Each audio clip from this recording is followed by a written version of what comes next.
Hi ಎಲ್ಲರಿಗೂ. ಈಗ ನಾನು ನಿಮಗೆ ಬಾಳೆ ಗೊನೆಯ ತುದಿಗಿರುವಂತಹ ಮೊಗ್ಗಿರುತ್ತಲ್ಲ, ಅದರಿಂದ ಹೇಗೆ ಟೇಸ್ಟಿ ಆ್ಯಂಡ್ ಸೂಪರ್ ಸ್ನ್ಯಾಕ್ ಮಾಡೋದು ಅಂತ ಹೇಳಿ, ಕರುಮ್ ಸ್ನ್ಯಾಕ್ಸ್ ಹೇಗೆ ಮಾಡೋದಂತ ಹೇಳ್ತೀನಿ.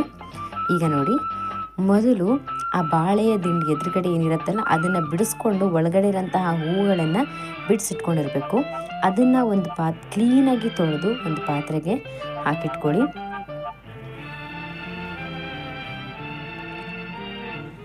ನಂತರ ಇದಕ್ಕೆ ಸಣ್ಣದಾಗಿ ಅಂದರೆ ಸ್ಲೈಸಸ್ ಆಗಿ ಕಟ್ ಮಾಡ್ಕೊಂಡಿರುವಂತಹ ಈರುಳ್ಳಿಯನ್ನು ಒಂದಿಲ್ಲ 2 ಈರುಳ್ಳಿಯನ್ನು ಹಾಕಿ, ಕ್ವಾಂಟಿಟಿ ನೀವು ಮೊಗ್ಗನ್ನು ಹೇಗೆ ಎಷ್ಟು ತೊಗೊತೀರಲ್ವ, ನಾನು ಪೂರ್ತಿ ಒಂದನ್ನು ತೊಗೊಂಡಿದ್ದೀನಿ.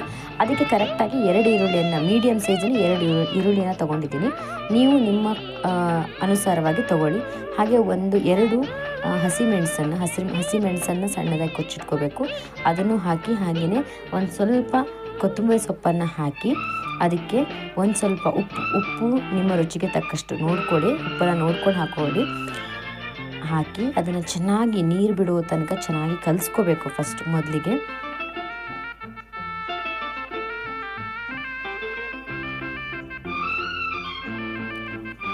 ಈಗ ಇದನ್ನು ನೀಟಾಗಿ ಚೆನ್ನಾಗಿ ಕಲಿಸ್ಕೊಳ್ಳಿ. ಪೂರ್ತಿಯಾಗಿ ಉಪ್ಪು ಅದಕ್ಕೆ ಚೆನ್ನಾಗಿ ಹತ್ಕೋಬೇಕು. ಅದಕ್ಕೆ ಹಾಕಿರೋಂಥ ಇಂಗ್ರೀಡಿಯೆಂಟ್ಸ್ ಎಲ್ಲ ಕರೆಕ್ಟಾಗಿ ಅದಕ್ಕೆ ಏನೆಲ್ಲ ಕರೆಕ್ಟಾಗಿ ಮಿಕ್ಸ್ ಆಗಬೇಕು. ಹಾಗೆ ಅದನ್ನು ಚೆನ್ನಾಗಿ ಹಿಂಡಿ ಒತ್ತಿ ಅದನ್ನು ಏನು ಮಾಡಿ ಚೆನ್ನಾಗಿ ಅದನ್ನು ಕಲಸಿಟ್ಕೊಳ್ಳಿ. ಅಂದರೆ ನೀರು ಬಿಡೋ ತನಕನೂ. ಈಗ ನೀವು ಕಾಂದ ಬಜ್ಜಿ, ಈರುಳ್ಳಿ ಬಜ್ಜಿಯನ್ನು ಮಾಡುವಾಗ ಹೇಗೆ ಕಲಸಿಟ್ಕೊಳ್ತೀರಲ್ವ, ಹಾಗೆ ಅದನ್ನು ಕಲಸಿಟ್ಕೊಳ್ಳಿ ಚೆನ್ನಾಗಿ. ಈಗ ನಾನು ಅದಕ್ಕೆ 1 ಕಪ್ ಆಗೋಷ್ಟು ಕಡಲೆ ಹಿಟ್ಟನ್ನು ತೊಗೊಂಡಿದ್ದೀನಿ.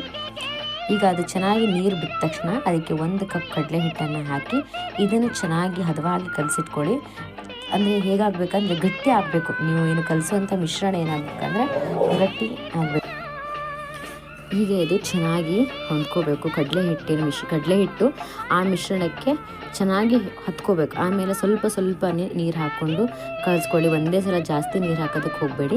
ಸ್ವಲ್ಪ ನೀರು ಹಾಕಿ ಅದನ್ನು ಗಟ್ಟಿ ಆಗಬೇಕು. ಈಗ ನೀವು ಈರುಳ್ಳಿ ಬಜ್ಜಿ ಮಾಡುವಾಗ ಹೇಗೆ ನೀರಿಲ್ದೇ ಗಟ್ಟಿ ಆಗುತ್ತಲ್ವ, ಈ ಕನ್ಸಿಸ್ಟೆನ್ಸಿಗೆ ಅದೇನಾಗಬೇಕು, ಮಿಶ್ರಣ ಬರಬೇಕು. ಅಂದರೆ ಅಷ್ಟು ಚೆನ್ನಾಗಿ ನೀವು ಸ್ವಲ್ಪ ನೀರು ಹಾಕಿ ಸಾಕು. ನಾನೊಂದು ಸ್ವಲ್ಪ ಹಾಕಿದ್ದೀನಿ.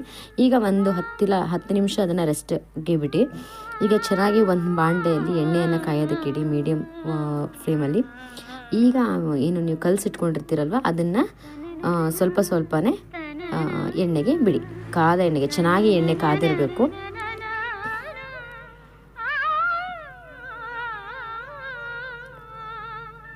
ನೋಡಿ, ಒಂದೊಂದಾಗಿ ಬಿಡಿ, ಒಂದಕ್ಕೊಂದು ಅಂಟ್ಕೊಳ್ಳೋದಿಲ್ಲ. ನೀವು ನೋಡ್ತಾ ಇರ್ಬೋದು, ನಾನು ಇದಕ್ಕೆ ಯಾವುದೇ ಕಾರ್ನ್ಫ್ಲೋರ್ ಆಗಲಿ ಅಕ್ಕಿ ಹಿಟ್ಟನ್ನಾಗಲಿ ಯಾವುದನ್ನು ಹಾಕಿಲ್ಲ. ಬರೀ ಸಿಂಪಲ್ ಇಂಗ್ರೀಡಿಯೆಂಟ್ಸ್, ಅದೇನು ಮೊಗ್ಗು, ಹಾಗೆಯೇ ಈರುಳ್ಳಿ, 2 ಹಸಿಮೆಣಸು, ಒಂದು ಸ್ವಲ್ಪ ಕೊತ್ತಂಬರಿ ಸೊಪ್ಪು, ಉಪ್ಪು ಅಷ್ಟೇ, ಕಡಲೆ ಹಿಟ್ಟು ಇಷ್ಟನ್ನು ಹಾಕಿ ಚೆನ್ನಾಗಿ ಮಿಕ್ಸ್ ಮಾಡಿ ಅದನ್ನು ಒಂದು 10 ನಿಮಿಷ ರೆಸ್ಟಲ್ಲಿ ಇಟ್ಟು, ಆಮೇಲೆ ನಂತರ ಅದನ್ನು ಕಾದ ಎಣ್ಣೆಯಲ್ಲಿ ಚೆನ್ನಾಗಿ ಅದನ್ನು ಫ್ರೈ ಮಾಡಿಕೊಂಡ್ರೆ ಏನಾಗುತ್ತೆ ನಿಮಗೆ, ಈಗ ಒಳ್ಳೆಯ ಸಂಜೆ ಟೈಮ್ಗೆ ಟೀ ಕುಡಿಯೋಕ್ಕೆ ಒಳ್ಳೆ ಚೆನ್ನಾಗಿರೋವಂತಹ ಸ್ನ್ಯಾಕ್ಸ್ ನಿಮಗೆ ರೆಡಿ ಆಗುತ್ತೆ. ಸೊ ಇದನ್ನು ನನ್ನ ವರ್ಕ್ ಫೀಲ್ಡ್ ಪ್ಲೇಸಲ್ಲಿ ಮಾಡಿರೋದು. ನಮ್ಮ ಕೊಲೀಗ್ಸ್ಗೆಲ್ಲ ತುಂಬ ಇಷ್ಟ ಆಯಿತು. ನನಗೂ ತುಂಬ ಖುಷಿ ಆಯಿತು. ಹೀಗೆ ಅಲ್ವಾ, ನಾವು ಮಾಡ್ಕೊಂಡು ತಿನ್ನೋದಕ್ಕಿಂತನೂ ಒಬ್ಬರಿಗೆ ಮಾಡಿ ತಿನ್ನಿಸಿ ಅವರ ಮುಖದಲ್ಲಿ ಬರುವಂಥ ಖುಷಿಯನ್ನು ನೋಡೋಕ್ಕೆ ತುಂಬ ನಮಗೆ ಸ್ಯಾಟಿಸ್ಫ್ಯಾಕ್ಷನ್ ಆಗುತ್ತೆ. ಸೊ ಈ ಥರ ನನಗೆ ತುಂಬ ಇಷ್ಟ ಆಗುತ್ತೆ. ಹಾಗೆಯೇ ಈ ರೆಸಿಪಿ ನಿಮಗೂ ಕೂಡ ಇಷ್ಟ ಆಯಿತು ಅಂತ ಅಂದ್ಕೊಳ್ತೀನಿ. Thanks for watching.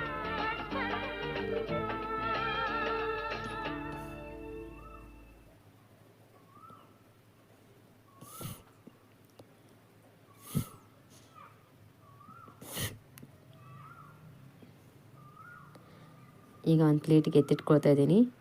ನೀವು ನೋಡ್ಬೋದು, ಇದನ್ನು ನಾನೇ ಮಾಡಿಕೊಟ್ಟ ನಂತರನೇ ಇದನ್ನು ಈ ಬಾಳೆಗೊನೆಯ ಹೂವಿನಿಂದ ಮಾಡಿದ್ದೀನಿ ಅಂತ ಹೇಳಿ ಯಾರೂ ಕಂಡು ಹಿಡಿಲಿಲ್ಲ. ಯಾಕಂದರೆ ಅಷ್ಟು ಟೇಸ್ಟಿಯಾಗಿತ್ತು, ಅಷ್ಟೇ ಚೆನ್ನಾಗಿತ್ತು. ನೋಡೋದಕ್ಕೂ ಕೂಡ ಈರುಳ್ಳಿ ಬಜ್ಜಿ ಥರ ಕಾಣಿಸೋದದು. ಬಟ್ ಆದರೆ ಇದರಲ್ಲಿ ತುಂಬ ಬೆನಿಫಿಟ್ಸ್ ಇದೆ. ಇದನ್ನು ತಿನ್ನೋದ್ರಿಂದ ಆರೋಗ್ಯಕ್ಕೆ ತುಂಬ ಒಳ್ಳೆಯದು. ಹಾಗೆ ನೀವು ಕೂಡ ಒಂದ್ಸಲ ಟ್ರೈ ಮಾಡಿ.